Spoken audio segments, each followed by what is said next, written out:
Today I'm going to show you guys how to create a marker print. We're going to need the following materials for this. We're going to need a blank sheet protector, water-soluble markers, a picture that you want to reference for your marker print, some watercolor paper or mixed media paper, something that's not going to buckle too much when we wet it, and a spray bottle with just some clean water. To start off, we're going to take our reference picture and lay it flat on our table. I'm going to get most of this little woodland creature, and then I'm going to take my sheet protector and I'm going to overlay it on top of my reference image.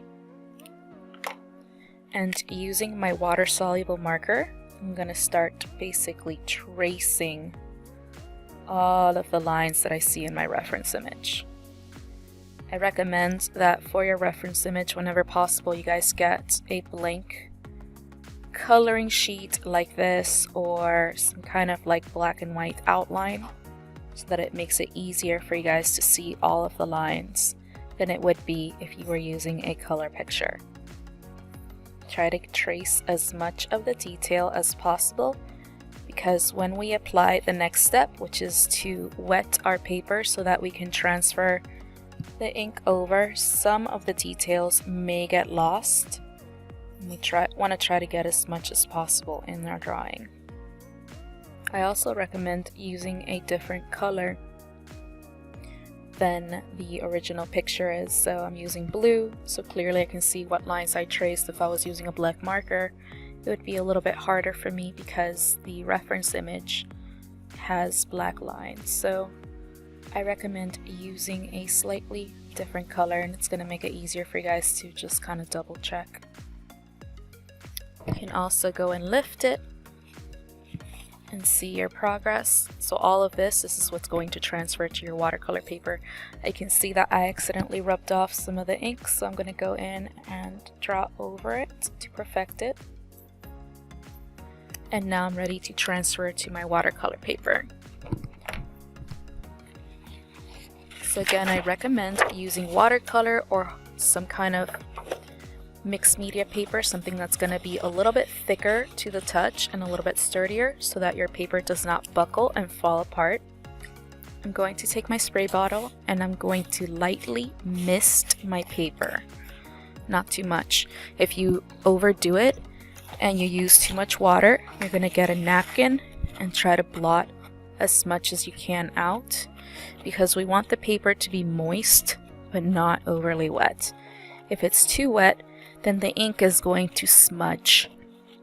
Next, I'm going to take my sheet protector, and with the ink side down, I'm going to flip it.